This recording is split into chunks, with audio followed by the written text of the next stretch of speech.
Pria itu menggunakan senapan paku buatan sendiri. Diam-diam memasukkan 2 kait ekspansi ke dinding bank.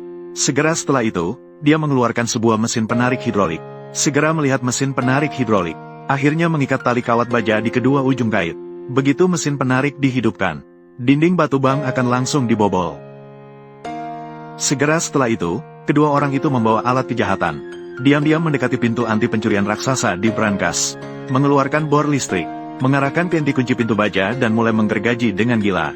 Tapi mereka harus menyelesaikan pencurian dalam waktu 10 menit.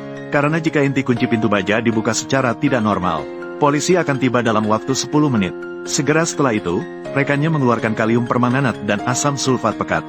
Secara bergantian memasukkannya ke dalam lubang kunci sesuai proporsi. Hanya perlu 10 detik, inti kunci pintu baja akan meledak. Segera setelah itu, Kaichi menggunakan endoskop. Mulailah mengamati dengan cermat struktur di antara roda gigi. Karena begitu ada sedikit penyimpangan, pintu baja brankas akan terkunci sepenuhnya. Setelah menentukan sudut pasti dari pasak kunci, Kaichi tanpa ragu memutar cakram kode. Setelah semua roda gigi terpasang di posisi yang benar, pintu baja seberat 2 ton berhasil dibuka. Terlihat di dalamnya tersusun rapi batangan emas. Namun, Kaichi memilih uang tunai di samping. Karena setiap batangan emas memiliki berat 25 jin.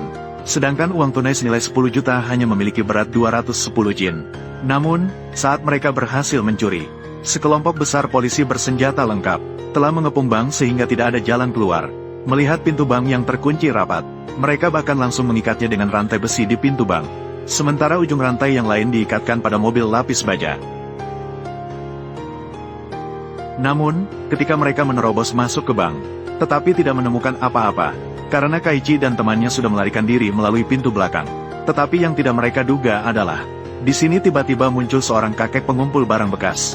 Untuk menghindari kakek itu melaporkan penampilan mereka, teman itu langsung memukulnya hingga gigi depannya hancur. Tetapi saat dia bersiap untuk membunuh dan membungkamnya, Kaichi tiba-tiba melindungi kakek pengumpul barang bekas itu. Karena jika mereka ketahuan polisi melakukan pembunuhan dengan sengaja, maka yang menunggu mereka pasti adalah penjara seumur hidup. Tetapi pada saat krisis yang sangat mendesak ini, teman yang menjemput datang tepat waktu. Untuk segera melarikan diri ke mobil, Kaichi menyeret temannya dan berlari ke mobil.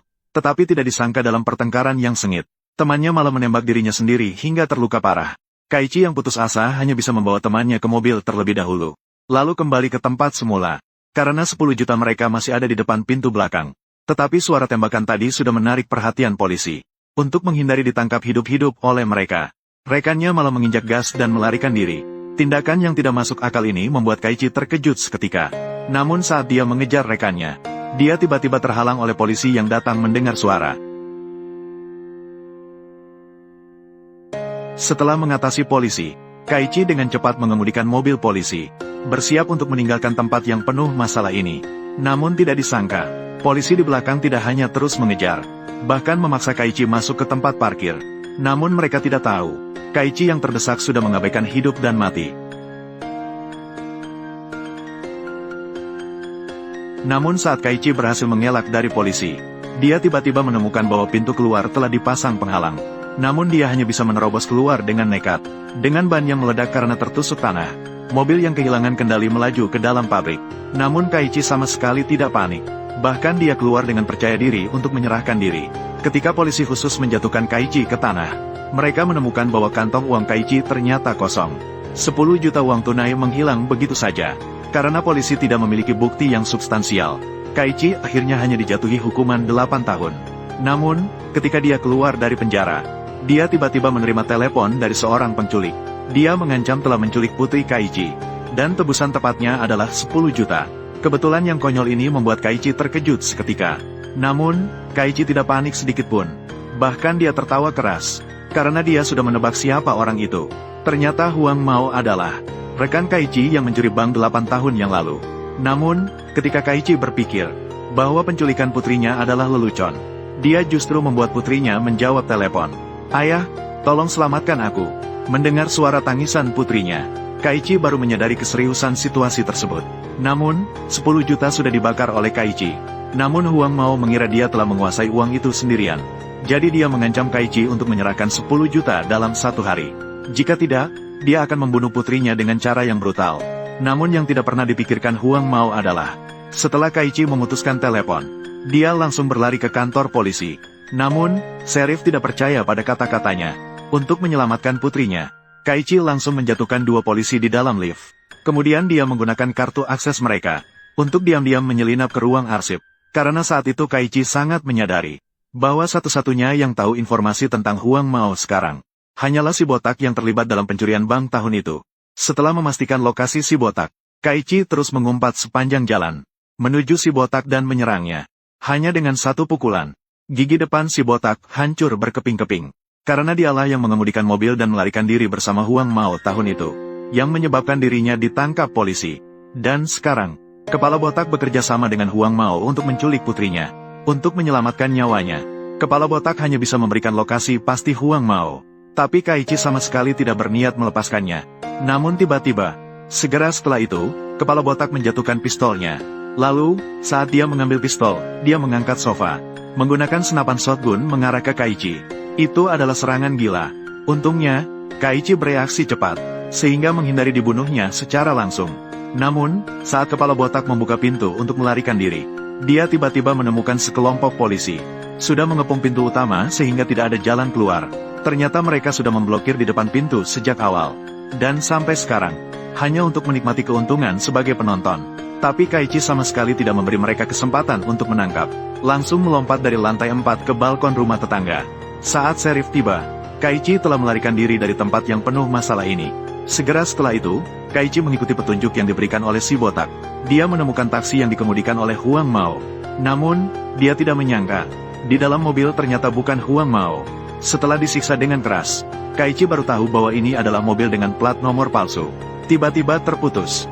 Dia hanya bisa mengikuti permintaan Huang Mao, menyerahkan 10 juta uang tunai sebelum malam ini. Maka, dia mencari mantan rekan timnya, Ana, bersiap untuk mencuri dari brankas yang sama lagi. Dan ini langsung membuat Ana marah besar, karena mencuri dari brankas bank yang sama 2 kali. Tanpa diragukan lagi, itu sama saja dengan bunuh diri. Namun, yang tidak pernah dipikirkan Ana adalah, Kaichi bahkan mengatakan bahwa meskipun tidak masuk ke brankas, dia masih bisa melakukan pencurian yang sempurna. Pria itu menggunakan pelontar api super buatan sendiri. Diam-diam melelehkan lubang di fondasi bank. Segera setelah itu, Kaichi mengerahkan semua kekuatan, mengarahkan ke batangan emas di atas dan mengeluarkan tembakan secara gila-gilaan. Yang tidak mereka duga adalah, batangan emas ternyata lebih mudah meleleh daripada yang mereka perkirakan. Maka rekan tim Ana segera mengenakan sarung tangan tahan panas. Dia memasukkan bongkahan emas ke dalam karung. Namun, tidak disangka, suhu tinggi yang dihasilkan oleh api ternyata memicu alarm. Namun, mereka tidak langsung pergi. Bahkan mereka mengambil risiko tertangkap untuk terus melelehkan emas. Karena mereka ingin menggunakan batangan emas ini untuk melakukan sesuatu yang besar. Sementara itu, polisi yang menerima laporan, dengan senjata api yang siap, mereka menerobos masuk ke bank. Namun, ketika mereka membuka pintu brankas, mereka baru menyadari, batangan emas senilai 10 juta telah menghilang. Ini benar-benar di luar dugaan. Tanpa mereka ketahui. Saat itu, Kaichi sudah memuat bongkahan emas ke dalam mobil. Kemudian dia pergi ke sebuah taman bermain yang terbengkalai. Terlihat Kaichi sengaja berputar beberapa kali di dalam. Dia bahkan berhenti di samping sebuah taksi. Dan alasan Kaichi melakukan semua ini adalah untuk menebus putrinya yang diculik. Namun, saat dia menyerahkan emas senilai 10 juta, Huang Mao tiba-tiba menyalakan taksi. Dalam sekejap, bagasi langsung terbakar hebat.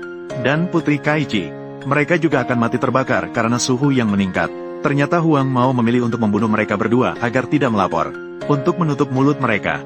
Namun, di saat krisis yang sangat ekstrim ini, Kaichi bahkan menahan rasa sakit yang luar biasa untuk mencabut belati dari perutnya. Untuk menyelamatkan putrinya yang tercinta. Meskipun api membakar dirinya hingga terluka parah, Kaichi tetap berusaha membuka bagasi tanpa memikirkan keselamatannya. Namun, Huang Mao di belakangnya terus berusaha menghalangi. Namun, di saat hidup dan mati ini, Kaichi memberikan satu serangan siku dan menjatuhkannya ke tanah. Segera setelah itu, api besar melahap Huang Mao. Namun, yang tidak pernah dipikirkan oleh siapapun adalah, Kaichi malah dengan sukarela masuk ke dalam mobil. Karena hanya dengan mengemudikan mobil ke dalam danau, putrinya bisa memiliki sedikit harapan untuk bertahan hidup.